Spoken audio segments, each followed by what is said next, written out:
appreciate the opportunity to be here with you for this summertime conference.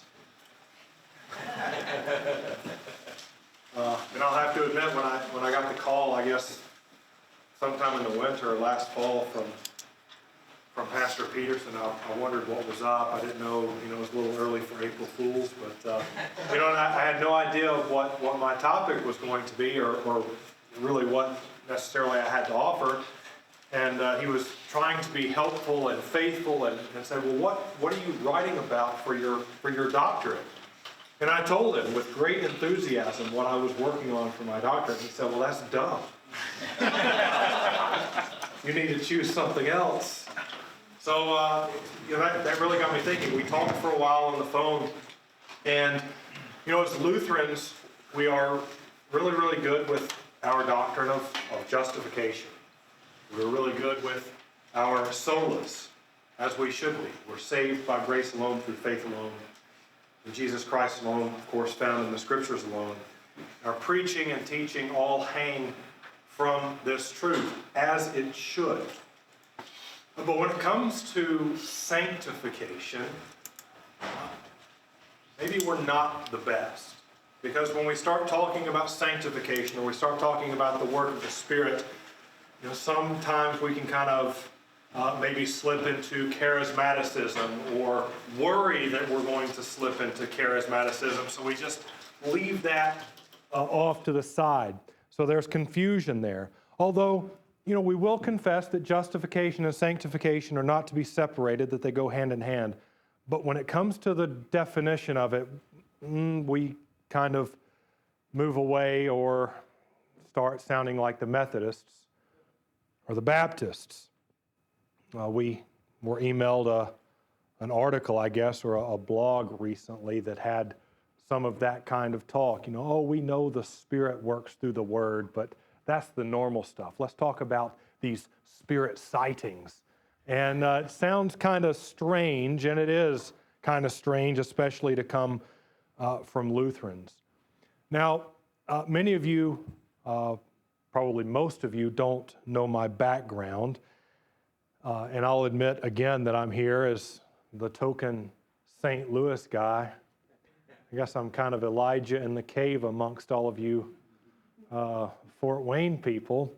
But thankfully we've got Ben and Pastor Whedon to help things along. But to my background is kind of becoming more of a familiar story within the Lutheran Church Missouri Synod than it has been even in the decades past. I was baptized as an infant in the Lutheran Church, but actually grew up in the Baptist Church. And I'm actually wondering how many born and bred German Lutherans we actually have sitting in the pews today. I know down in the South we don't have a lot. There's a lot of people like me. Do we have any born and bred German Lutherans still here? Probably more here than anywhere, but still maybe not so many. So the number of converts among us is increasing. But that's me, Baptist kid. All of the scriptures I learned as a Baptist. And I was really, really good with the Bible, really, really good with the stories. Not so much the unity of the scriptures, but if you told me book, chapter, and verse, I could find it. Not, of course, because I was a Bible scholar, but because they would give us Mark McGuire and Jose Canseco baseball cards for doing our Bible drills the right way. But again, none of the scriptures had any unity to them, especially with the Old Testament. The Old Testament didn't matter anymore because in my growing up, in my background, since Jesus had come, the Old Testament was gone. It's old for a reason, right? But using that method of interpretation has lasting effects on the life of a Christian. Now, that doesn't mean that the church I grew up in as a child didn't confess that God created the world and everything in it in 6 days. Of course, they confessed that. They held to those biblical standards. Of course, Adam and Eve were real people. But for man's original purpose within the creation, that is, to take care of it, that had to change. because that was old. And now that Jesus has come, the reason for being is different. Now that Jesus has come to save you, you need to now live a life of appreciation to Him and show Him how appreciative you are that He has come to save you. Thus, the works that flow from faith aren't done simply because your neighbor needs them. They're done to prove your dedication to God. So Jesus has brought you in by His cross, and now it's your job to stay in. And that, to that tradition, is what sanctification is. So now here's where things got confusing for me growing up. In our return to the Lutheran Church when I was about 13, it was justification that made sense to me for the first time ever. Right? I heard the gospel without works attached for the first time, but it was sanctification that was still taught in the same way. And I am going to use the board because I remember one of my very first catechism classes. Apparently in the church at the time, they were supposed to get the first, at least through the second article of the creed in first year catechism, and third article was supposed to start second year. And one of the very first classes, I remember like it was yesterday, the drawing on the board. Some of you might have seen it. Right? It's the stair step. That Jesus has saved you, and His saving you has put you on the staircase. And your life is meant to climb the stairs. And this worked out really, really well for me as a Baptist convert kid, because this is what in our old youth groups, that by doing good for your neighbor, maybe by sharing Jesus with the kid in school that sits by himself at lunch or something like this, or going on the summer youth retreat where you could get fired up for Jesus and get that extra shot of the Spirit, that would help you kind of ascend the stairs. And you would get here maybe on the youth retreat, all fired up, and there you would be told, now you just need to do more. And I remember one year very specifically, we had a group of high schoolers that came home and they had been encouraged. They had been challenged was the word. They had been challenged to go home and sell their possessions because that's in the Bible, right?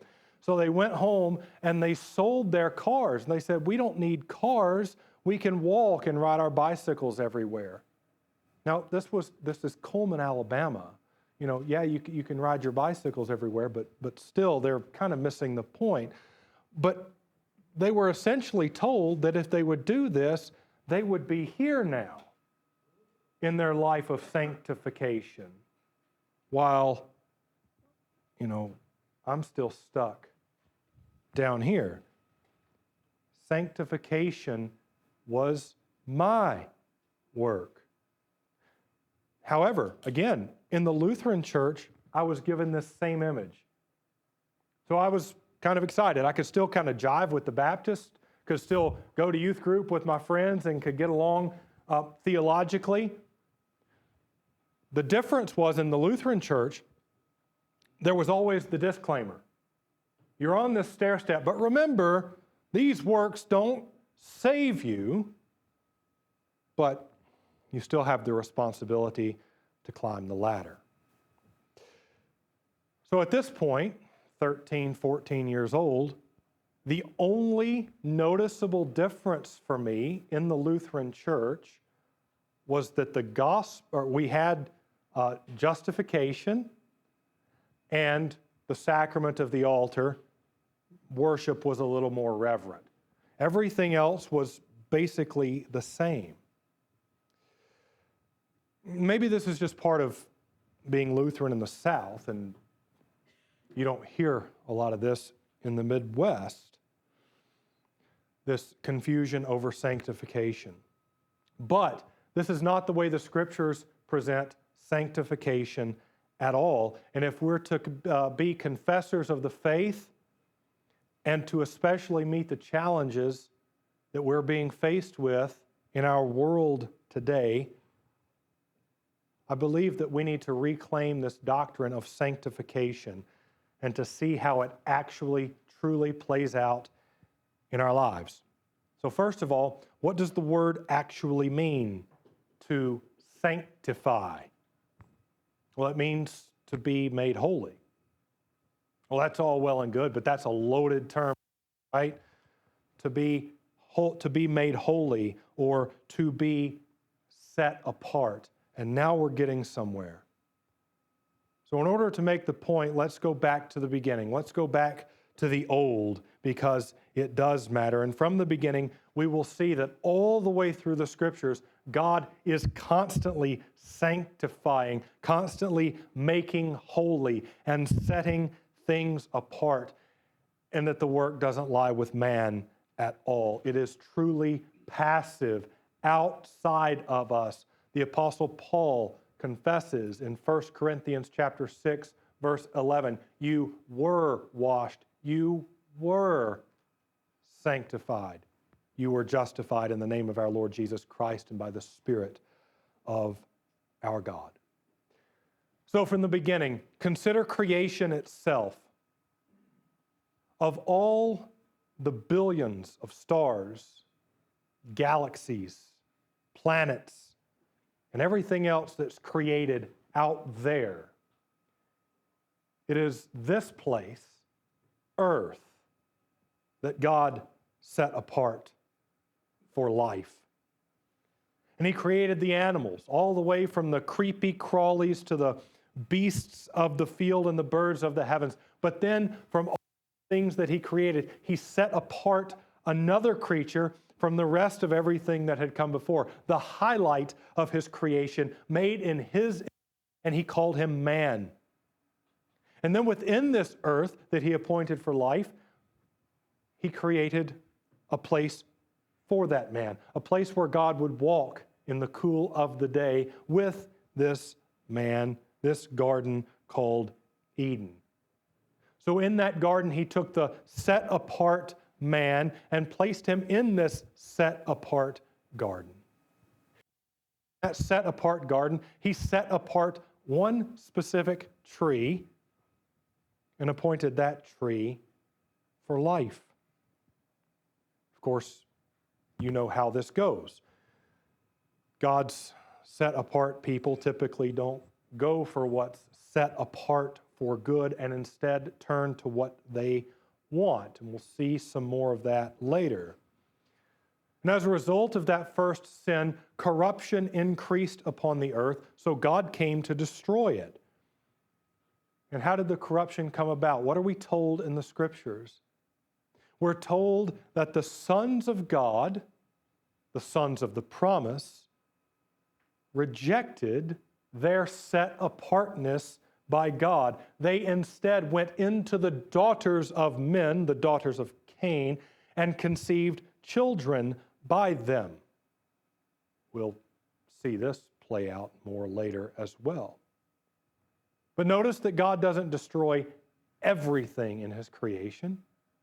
He sets apart Noah and his wife and his 3 sons, Shem, Ham, and Japheth, and their wives, making them holy, setting them apart, sanctifying them, and through them bringing about a new creation. Now, if you were like me, even growing up, learning to read, you get to this point in the Bible, and then you start skipping stuff. Because right after the flood, you're met with the second already genealogy. Just a bunch of hard names and long years. What does any of it mean? Why is it there? Well, it's there to show us God continuing to set His people apart. Shem set apart from Ham, and eventually Japheth. Then He calls Abram, a descendant from the set-apart Shem. He calls him out of Ur, where the worship of the moon god Sin was prevalent. God calls Abram out of this life of idolatry, and he brings him into a new land, a land set apart from all the other land in creation, and promises Abram that land. The sanctification, the setting apart continues after that. We see Isaac set apart from Ishmael, Jacob set apart from Esau. And there is actually a distinction there to look into. This is not just an arbitrary passing along of the promise or favoritism being shown. We actually see in the Scriptures that Esau goes the way of the world. Listen to the Scriptures. When Esau was 40 years old, he took Judith, the daughter of Beeri the Hittite, to be his wife, and Basemath, the daughter of Elon the Hittite. And they made life bitter for Isaac and Rebekah, written in Genesis 26. Jacob, on the other hand, is intentionally set apart by his mother to go the way of the promise. Genesis 28. Now Esau saw that Isaac had blessed Jacob and sent him away to Padan Aram to take a wife from there. And that as he blessed him, he directed him, "You must not take a wife from the Canaanite women." And that Jacob had obeyed his father and his mother and had gone to Padan Aram. So when Esau saw that Canaanite women did not please Isaac his father, Esau went into Ishmael and took as his wife, besides the wives he had, Mahalath, the daughter of Ishmael, Abraham's son, the sister of Nebaioth. Even if anyone wants to accuse Rebekah and Jacob of foul play, Esau does continue the way of the world, and Jacob goes the way of the set apart. And then beginning with Jacob, things grow from 2 sons from whom to choose to 12. 12 sons by 4 women. Leah, of course, was first. You get Reuben and Simeon and Levi and Judah. Rachel can't conceive. But Rachel has a maidservant. This is where things get fun, right? It says, "Bilhah, go in to my husband and have me children so that I can raise them." And then here come Dan and Naphtali. And of course, the sister thing gets going. And Leah says, "Oh yeah, well, not only can I have children for my husband, I've got a maidservant too. Zilpah, go into Jacob." And then and Asher. I mean, the point where Leah actually has to buy her husband back, and then has Issachar and Zebulun. Rachel then finally conceives and has Joseph and Benjamin. But it was Judah from the 12 who was set apart. We're told in Genesis 49, "Judah, your brothers shall praise you. Your hand shall be on the neck of your enemies. Your father's son shall bow down before you.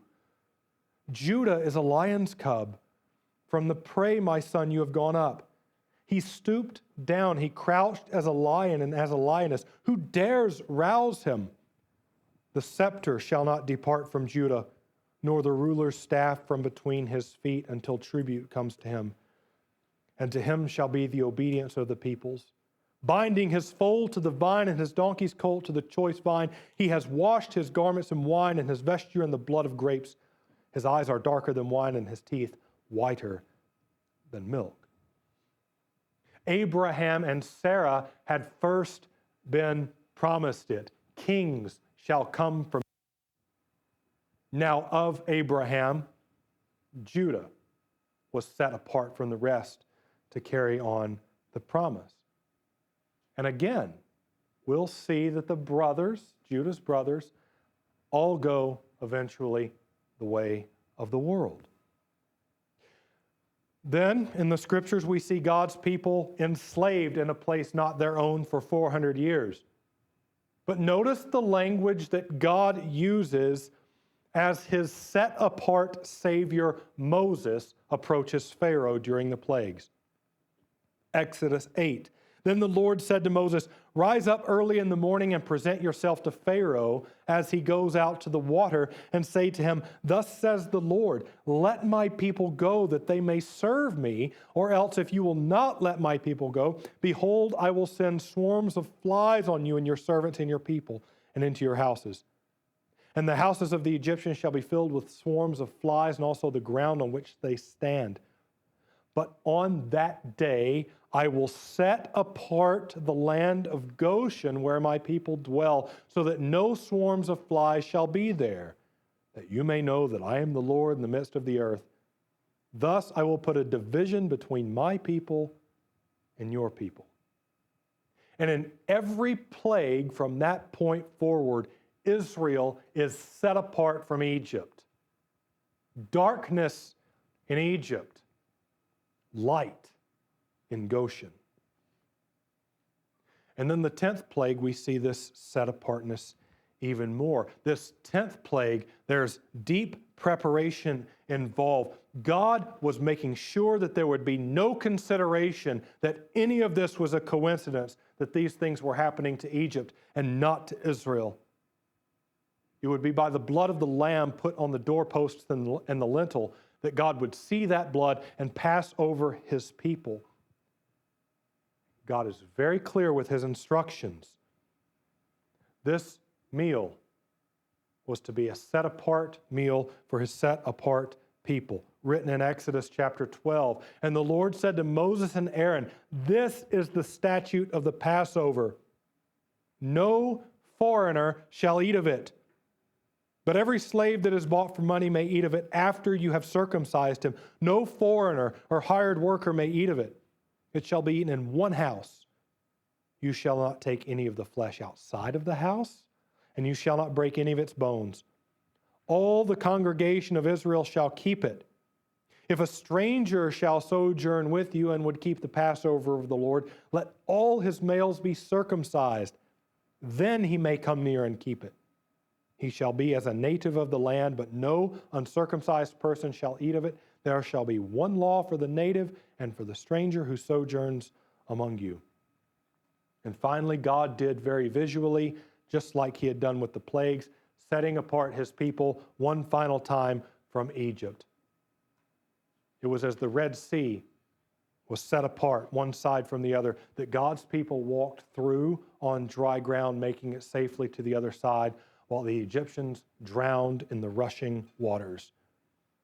Just like the world in the days of Noah before them, so it happened again. There in the wilderness that we see this tension highlighted even more and growing throughout the Old Testament.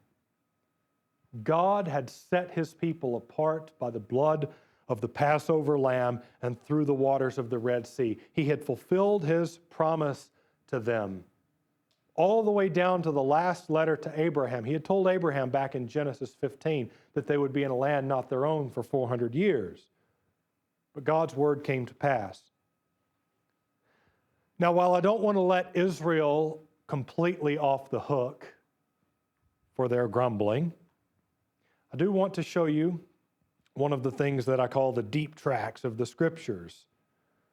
These are the things that we either forget or that we don't remember because we start telling these familiar stories from memory and hardly ever go back to the actual text of Exodus 12, 13, and 14.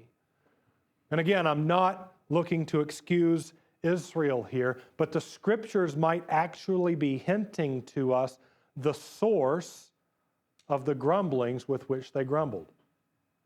After the death of the firstborn in 12, we see God's people go forth in haste. And then we're told in verse 38 that a mixed multitude also went up with them, and very much livestock, both flocks and herds. And you can see how this would have played out in Egypt, right? Egypt had become a world power in the days of Joseph, delivering them through the famine. Egypt was the cultural center of the Mediterranean world. Travelers from all over the place would be there. Can you imagine, say, having been from a different part of the Mediterranean world, visiting Egypt in the time of the plagues? Here you have this world-dominating power. Here you have God on earth in Pharaoh, and he's being swarmed with frogs and flies, and he can't do anything about it. All Pharaoh can do in this situation is to continue in his rebellion. And then all of a sudden, he lets hundreds of thousands, millions with women and children, slaves, just walk out into the wilderness. What would you do as a traveler to Egypt? I want to go with them and their God. Thus, Israel and a mixed multitude went out into the wilderness. But when they were out in the wilderness, even before they crossed the Red Sea, the grumblings begin. You can see this play out too, right? Israelite number one, I'm hungry. Israelite number two, I'm hungry too. Mixed multitude, oh, don't you remember those meat pots? Israelites, meat pots? What are you talking about? Oh yeah, the meat pots. And then they get going. It doesn't take much. Grumble, grumble. So it would be very easy to see how Israel could have been spurred along by this mixed multitude who only knew Yahweh by the plagues of Egypt and nothing of the 400 years of slavery. It would make no sense to them at all to see God's people hungry or thirsty, or to be in the wilderness at all for that matter. I mean, why should they have to wait at the foot of the mountain while some old guy went to the top and seemingly disappeared for 40 days and 40 nights? Where's his brother? Aaron, up!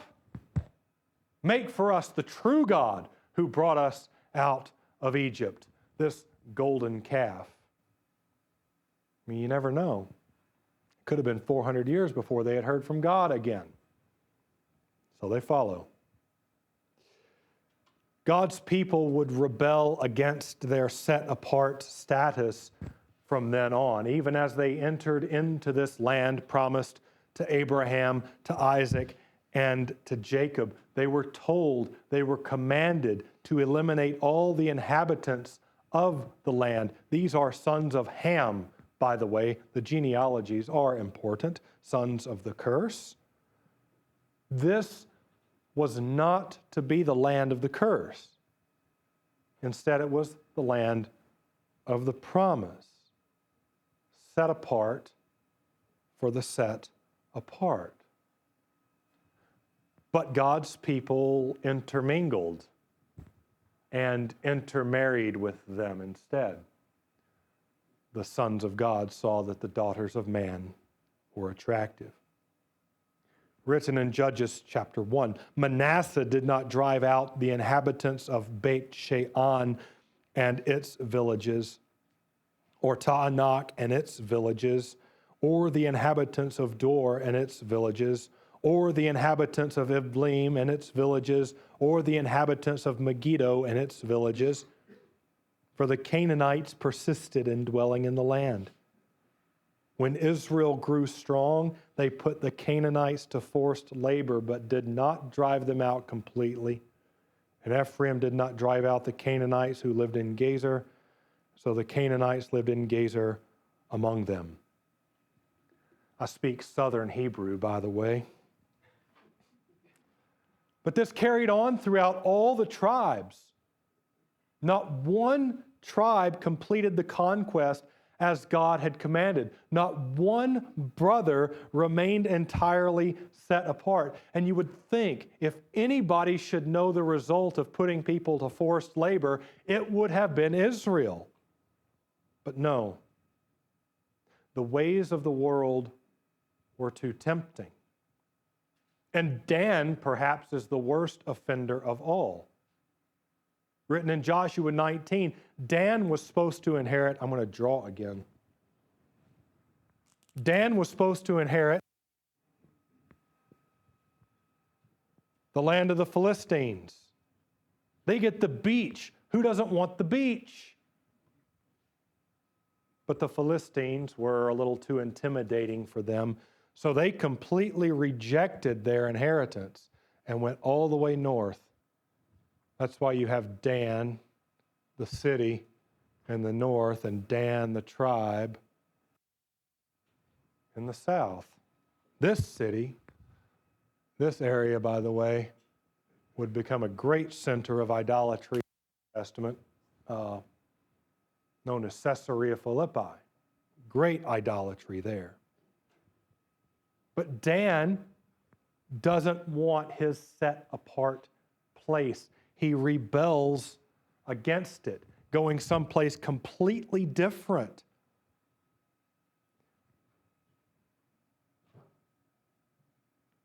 Of course, this intermingling, this rejection, doesn't go without consequence. Much like the devil did in the garden and the mixed multitude in the wilderness, the surrounding nations all around make the things of the world look tempting. And then the cries rang out, "Give us a king." Why?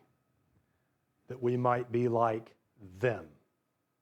Give us a king that we might be like all the nations. And God says, well, they want it, they got it. If they want to reject me as king, if they want to reject their set apart that I did for them, let them have it. And notice who they choose. They go after a king like the world wants. They go after a king like the world desires. Saul, tall, told to us in the scriptures as head and shoulders above the rest, handsome and strong. Why do they want him, though? Not only to be like all the nations, they want him specifically to be there to lead them into battle. Give us the biggest. Give us the strongest. No one wants to be led into battle by a box. Samuel, faithful Samuel, actually argued the point, though. He knew exactly what was going to happen. He contended over this with God. And when what he knew was going to happen actually happened, he, of course, lets God have it.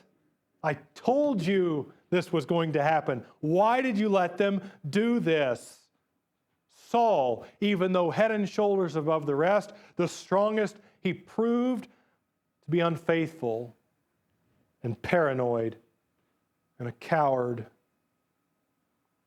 But where is God in all this? Continuing to set apart and choosing David. Not David the firstborn. David much like the ones who had come before him. The youngest, maybe the least. Yet after David, things fall apart again.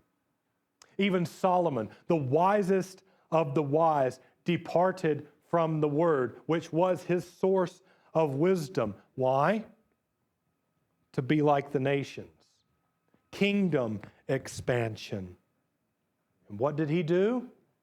The Son of God saw that the daughters of man were attractive and married any as he chose. He built altars to their gods, sacrificing to them.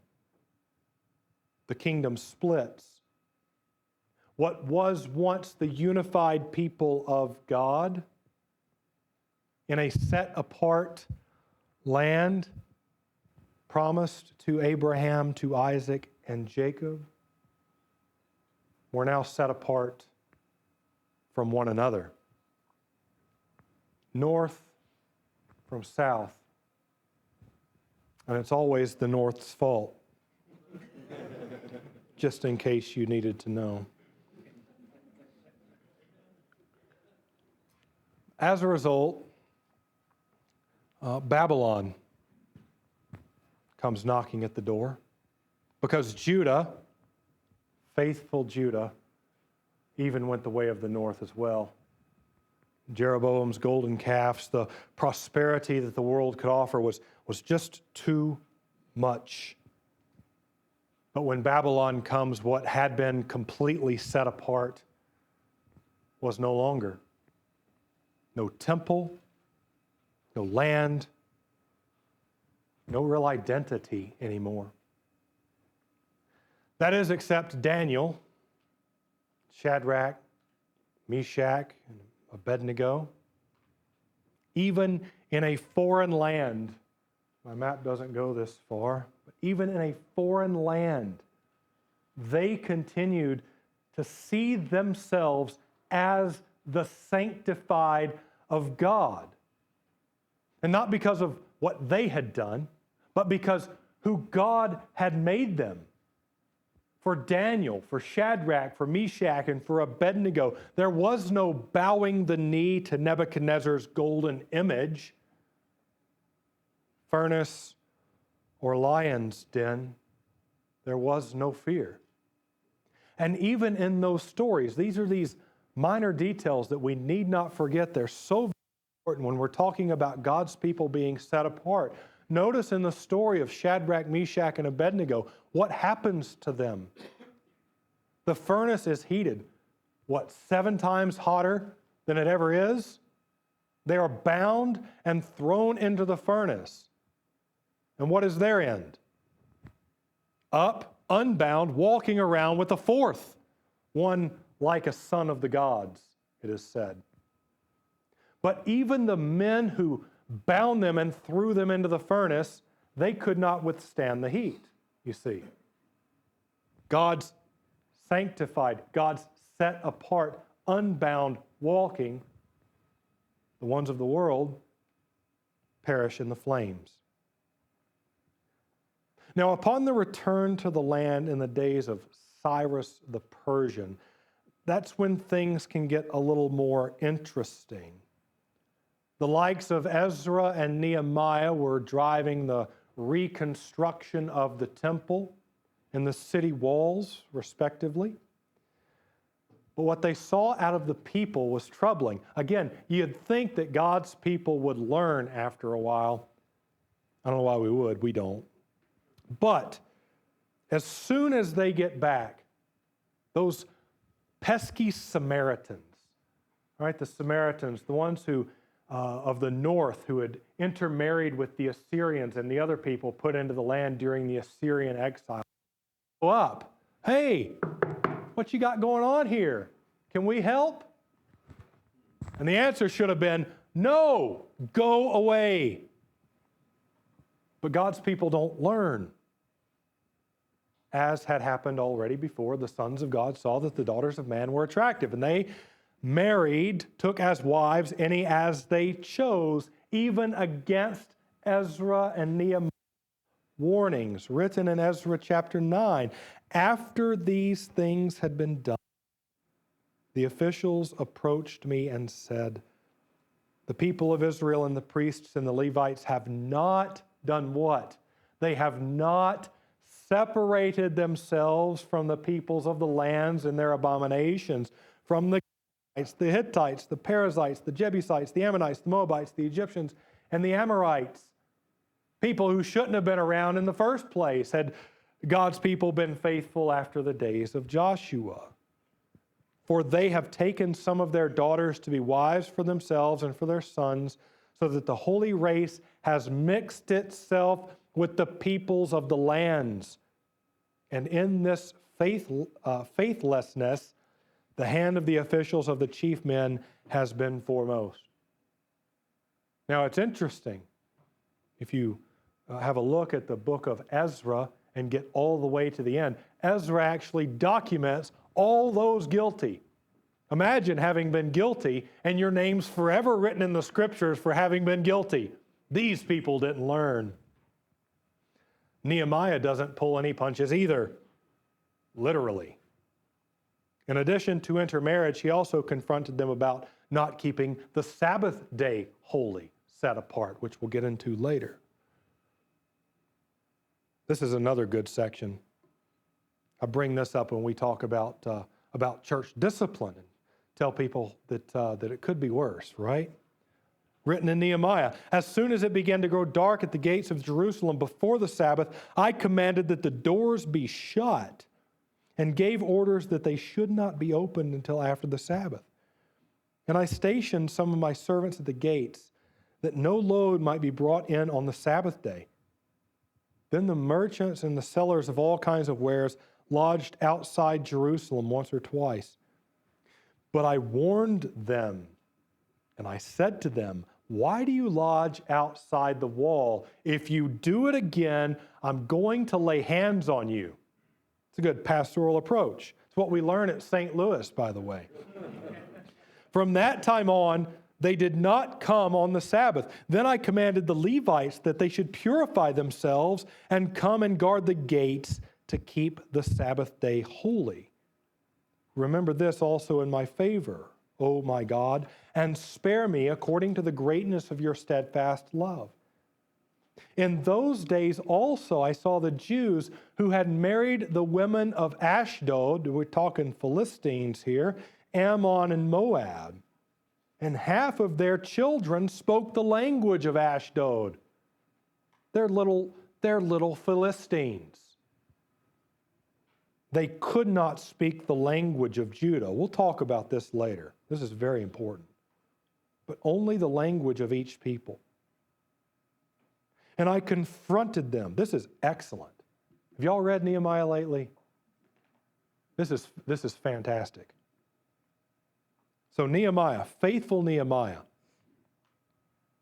I confronted them and cursed them and beat some of them and pulled out their hair. And don't do this, by the way. I mean, you can. I made them take an oath in the name of God, saying, you shall not give your daughters to their sons, or take their daughters for your sons or for yourselves. Did not Solomon, king of Israel, sin on account of such women? Remember where we have been, right? We've just gotten back from exile. Among the many nations, there was no king like him, and he was beloved by his God. And God made him king over all Israel. Nevertheless, foreign women made even him to sin. Shall we listen to you and do all this great evil and act treacherously against our God by marrying foreign women? See, being and remaining set apart was a big deal to Ezra, to Nehemiah, to Daniel, to Shadrach, to Meshach, and Abednego, and some of the faithful who came before them. And then scripturally speaking, things kind of go dark for us. We enter into this intertestamental period, this 400 years between the Old and the New Testaments. And it was very important that God's people would try to navigate being set apart in this new world, set apart under the rule of foreign nations. So the question becomes, how? How are we to remain faithfully the people of God, the set apart, the sanctified, the holy, under foreign rule? How are they to do this? The line of David is intact. They're looking at David's son, who should be on the throne, but he's not. That was for Xerxes or Alexander, the Antiochids, the Seleucids, the Ptolemies, the Hasmoneans, and the Caesars. God's people were made to live under laws that were contrary to God's law. The law that was given in the first place, by the way, as a setting apart. Leviticus 19, you shall be holy, set apart, sanctified, for I, the Lord your God, am holy. Well, they might not have had a king, and they didn't have a rightful high priest either, because that office was being bought and sold to the highest bidder. And the highest bidder often got his money from the temple treasury. Just rob it and give it to the king. And there was no prophet either. No voice from God to say anything about it. How are they to be faithful? How are they to remain faithful? That's where these strange groups pop up in the New Testament. And all of a sudden we hear about groups that we've never heard about before in the Old Testament. The Pharisees and the Sadducees. These are groups that come about during this period of history based on this question of faithfulness, of how to live as God's set-apart people. Each of these groups had their own ideas. They were drastically different, especially these Pharisees and the Sadducees. Pharisees could worship, say, in the synagogue. A Sadducee wouldn't do that. They're temple only. The Pharisees were reading from the prophets. Well, the Sadducees would never do that either. That's why these Sadducees who don't believe in the resurrection, when they question Jesus about the resurrection, Jesus quotes to them from the books of Moses. He doesn't quote from them from the prophets. They don't hold those as valid. They couldn't even agree on what day it was. Sadducees followed a solar calendar and the Pharisees followed a lunar calendar. Imagine. Then you have other groups, zealots, the Essenes. The Essenes just decided, well, we're just going to go away from it all. We'll, of course, talk about the Essenes maybe later and our response to all of this today. But they go off into the wilderness and just think they're, the days are over with.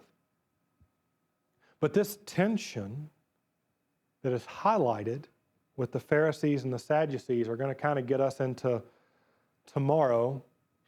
We'll maybe take a look back at some of these texts and see that, God doesn't just set his apart for the sake of setting them apart and saying, look at my people over here. There's always a reason behind it. Of course, with God, there is what God is doing in the midst of all of this chaos. In a way, the Pharisees and the Sadducees, they do have the right mind in desiring faithfulness. They're just very, very wrong in how it came about. Kind of like a confused Lutheran boy trying to show back up in the Baptist church, trying to intermingle both traditions together. But if we are to be faithful, if we are who God has called us to be through baptism as his holy, his sanctified, his set apart, and meet the challenges that are facing the church today, and to do it faithfully, we must first see that sanctification is the work of God, and that it's the way he's always done things. This, along with looking back at our history, will be crucial to the faithful confession of our faith to our children and to our children's children. I think I'll leave part one there, if that's all right with you. Maybe some questions. One thing I thought that was interesting, this has been a really wonderful presentation. You kind of tie the beginnings, it would seem, of Israel's decline as a nation, the drawing out of the mixed multitude, right? So do you regard it as a negative thing that mixed multitude was, that some Egyptians were brought along with the people of Israel in the midst of their wilderness wandering, or is it a grace of God that calls these people to become part of God's salvation through the promise, but on the other hand still has negative results because of the inevitable nature of the fall, the sinful nature that abides in all of us? It's a great question. When I read the text from the Passover, God is very clear that it's not bad to have the foreigners or the sojourners with you, but if they are to come along, you're to circumcise them, right? Bring them along in the tradition. This mixed multitude, this kind of interests me because we're not really told much about them, whether they just kind of, in my mind, they just kind of jump on board with this God of Israel and take off in the wilderness. Now, this is also not to say that just because God's people are God's people, they're just kind of, they never do anything wrong either, right? Can I ask Please. a follow-up question in that regard? In the midst of it, and you'll forgive me, my biblical knowledge is better. I think it's the plague of hail in which God declares that the hail is coming. And there's a reference that not only all of the people of Israel who heed the Lord's command, but the people of Egypt as well who heeded or spared. I wonder if that might relate at all to the mixed. I realize this is kind of venturing into pious speculative territory, right? But there is this reference to a group that heeds the Lord's command and therefore receives the blessing of the sparing from his wrath, and then this reference to a mixed multitude. Any thought on the relationship between those two? I have lots of thoughts. I just don't know that I should share them. I'm just kidding. I mean, if we are to go back and pick up, and again, with the foreigners, the sojourners, slaves, having been circumcised, it is necessary. And I'm just thinking of with all of this in the end, that we are also confessors that, God's plan of salvation has also, been for Gentiles along. So, I guess my point with this and and how I would like us to think through the next couple of days is that as people are brought along, that they're not speaking the language of the Philistines like the kids were, right? That we have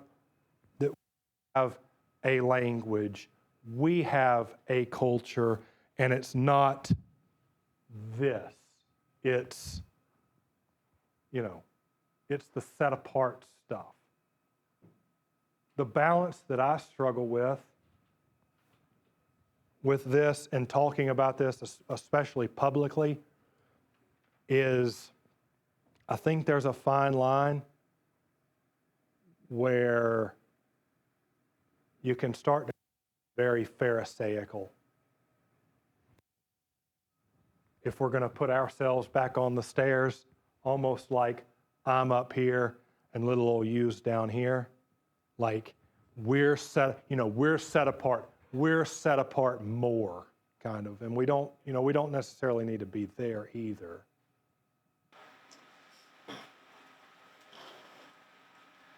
I think there's a real risk, actually, of a kind of false humility that is ashamed of pure doctrine and is ashamed of the fact, so there is a sort of something like, all shucks, guys, we're all sinners, we're all trying our best, right?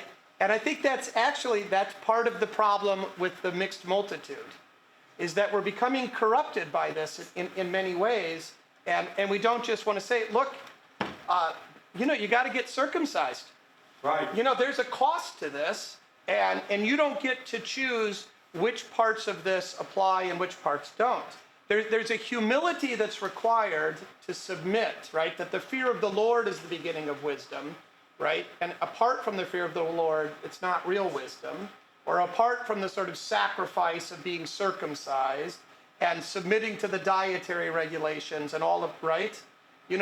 So I hear what you're saying, but I think actually this is kind of a particular temptation of those who live in a syncretistic, pluralistic society that, we don't want to come off Pharisaical, but maybe we need to be afraid of coming off as compromisers, right, who are just simply cultural, No, the whole thing is to actually recognize that we are different. Yeah. We are not going to mix ourselves we're not going to mix ourselves with the world. I don't know how many of you watched videos online during COVID, but it's shocking how mixed a lot of practices are in with the world.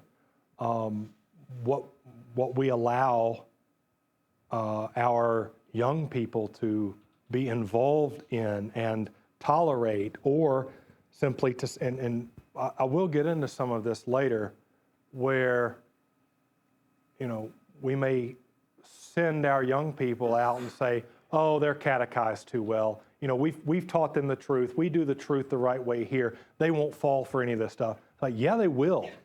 They're going to, I mean, look, scripture, when Jeroboam builds those golden calves and puts one up here in Dan and one down here in Bethel, I mean, just close enough to Jerusalem. It's like, and he says, you don't have to go that far anymore. You've gone to Jerusalem far enough. It's like, you only have a couple more miles to go. But he puts it right here.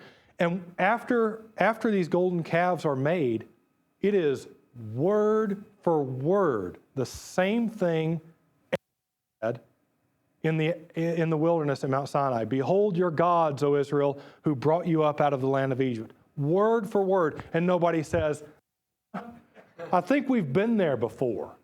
Nobody.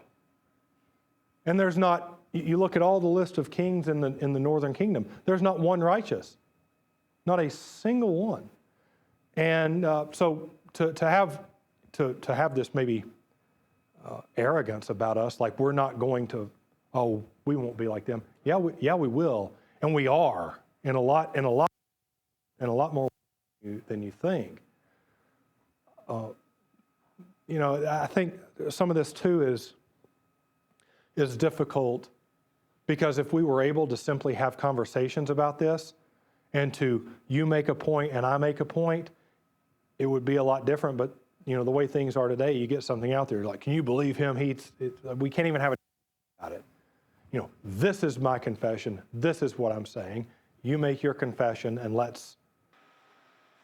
But I mean, how different is that than the way that Daniel was perceived?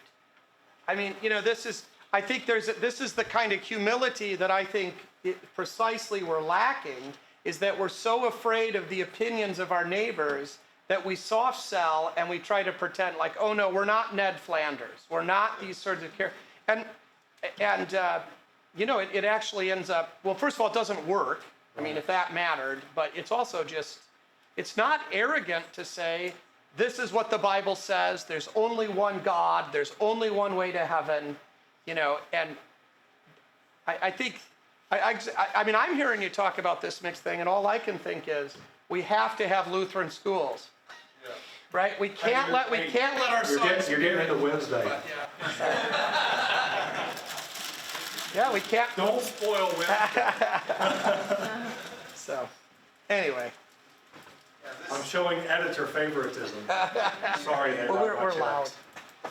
I see where you're going with this, and so this is probably just maybe asking for a sneak preview. Yeah. But I'm wondering, we're going to have to be able to respond when we look at the Old Testament ideas being separate, and now getting into what we're going to say holiness means for us. And it's kind of a little different. Like, how are we going to respond to people who favor like the Benedict option, or the monasteries, or Mennonites, or people like that? What would we say to them when they say, well, that's exactly what we're doing? Right.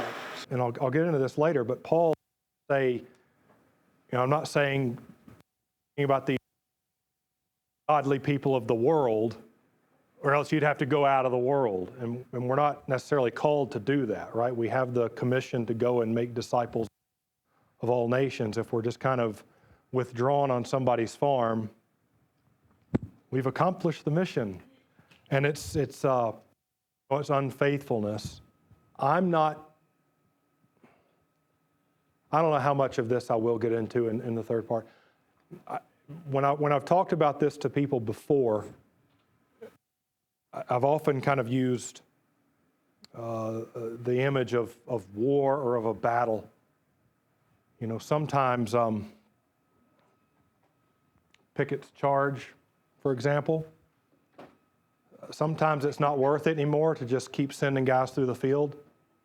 Sometimes, Gettysburg's a little different, but sometimes you do actually need to withdraw the troops to gather everybody together to get the game plan once again, to remind people of the task and mission, and then re-engage. The Apostle Paul's first missionary journey, he made it all the way up through, and what was it? He had made it in around Galatia, Iconium, and places like this, that he had gained some unfortunate followers, that band of Jews who started following him, and when they finally cornered him, where was it, Derby? Someplace through there, they stoned him and dragged him out of the city. Now I'm thinking if following the Benedict option, he's up here in Galatia. If he's following the Benedict option, he's hightailing it back to Antioch and staying there. But what does Paul do? How many pastors are here? Where does Paul go next? He goes right back through the cities where they sent men who stoned him. And he went for a reason. The scriptures tell us, the Acts of the Apostles tells us that he went as an encouragement to the brothers. Like, look at what they're going to do to you. Go anyway. Right? In the first place, second missionary journey, third missionary journey, he doesn't go this way anymore. He says, I'm going here first to encourage the brothers some more. So I don't necessarily think that withdrawal is faithful, complete withdrawal, maybe to reorganize the troops, so to speak. But we've got to do something. There's got to be something Christological about the shift. Because holiness or set-apartness shifts somehow when you get to Christ, when you get to Paul in the New Testament. There's been a shift in understanding of exactly what that's about. Well, it's not, it's no longer this land, this temple, right? So there is this kind of going out about it. And that's, maybe at some point we can be the standard bearers for the church. I don't remember what book I was reading.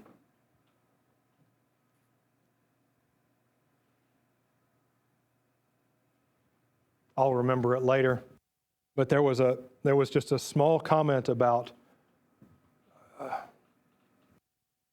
left-hand kingdom stuff. I don't remember what it was. Very small section on the LCMS said, the LCMS has this right. They just can't get out of their way enough to get it to the world, right?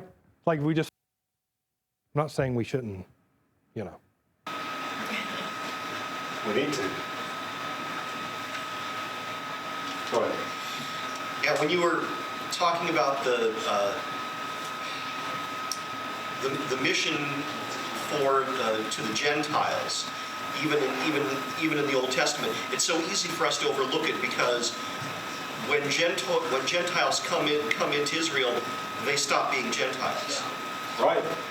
They're no longer considered Gentiles anymore. Like after David conquers Jerusalem and all the natives there are grafted into Israel. All the women in the history of the genealogy of Jesus, they're Gentiles who are grafted into Israel. Right. They stop being Gentiles. There's the problem. The ones who still speak the foreign languages, they never became part of Israel. They always kept their apartness distinct even in their own families, so that the families were never united. No, you're right, and this is the early church issue with the Apostle Paul is, the Gentiles come in, you got the Jewish Christians up here saying, well, you're not enough because you haven't been circumcised. You need to come under the first before you're the second. Not understanding that what Paul is saying, in Christ there is neither Jew nor Greek, slave nor free, but there is this, you learn the language and the rituals of the community. Maybe you'll get to this later. Different. We should be able to. But We actually don't do those things. Right. how do we communicate that to a couple generations of people who see no distinction between where they live, like America, and Christianity? So, in other words, they want to go back to a time that they grew up in where America was Christian in their mind. And Good disclaimer. well, No, I understand. probably more so than it is today. Well, admittedly. So how is that communicated when they do not see that there needs to be a real distinction between who we are as a people in a nation and who we are as Christ's sanctified people? Does that question make sense? Yes, how do we deal with that? Yeah. Podcast. I was just thinking how annoying it is when Jason asks questions. This is, Why do I come? you can do this just as well without me here. but this is a struggle. This is a struggle, is it not? Because it's not, when we talk about or something like this, the punishment is not from the outside, it's from you're doing things, what are they teaching at the seminary now? We've never done this before. But so it is kind of a different, it is a very different perspective. It's not, I mean, you know, and again, we tend to look at the past through very, very rose-colored glasses. I remember laying out my clothes on Saturday night, you know, everybody's ready, shining your shoes and all of this kind of thing. But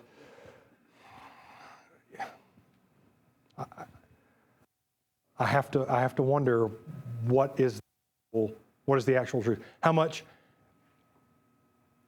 were we actually engaging the world around us? Were we at all? I mean, it's the deal. If everybody is Christian, what do you have to stand for? Jesus. I mean, everybody sings "Jesus loves me." This I know, very true. But there was no real opposition and no real threat of confessing Christ at all. Everybody prayed at school. So this is kind of new for us as Americans. Yeah. I don't know how to. Yeah. So especially kind of piggybacking onto the from within instead of the from without part that you just kind of mentioned, I wonder where all this is going to, and maybe you'll get to this, I don't know, but when I think of the set-apartedness, let's go back to just the mixed multitude, right? Because we can speculate a little bit, right? So let's say they were actually all circumcised, they were just a mixed multitude by race or whatnot. But they still had that back, they hadn't learned the language yet, or they hadn't done, right? But yet they could claim, well, but I am circumcised, so I am the set apart, so now why can't we do it my way? And so I guess there's this question of the growth between, both the infant needing the milk and the adult needing the meat are both set apart, but there's a growth from one to the other. That's right. And so I'm wondering how we communicate it, but B, how we stay away from this. Because I think sometimes the problem is we think, well, if you're saying that you're a newbie, so therefore you don't actually know what you're talking about, well, maybe you're saying I'm not saved, right? I'm not set apart. You know kind of where I'm Right. headed with all that? No, this is another interesting thing. I like your milk and meat to stick around the Passover. I mean, as the Jews celebrate the Passover, I mean, when they do there are 4 questions, and there are different people who ask the different questions. So there is this, when we talk about lifelong catechesis and all of this, but to be amongst that group, to remain in humility, to be, I don't think there's an easy answer to any of it. Yeah. I mean, whatever we solve, there are going to be more, more issues. To be fair, I didn't form a very good question, so. No, the question is fine. Yeah, the question is fine. I don't know that I have a very good answer for you. Sorry. Maybe after an IPA. Sometimes the best answer is there's no easy answer, right? You're right. The truth is simple, it's never easy. All right. Hey, thank you. Well done.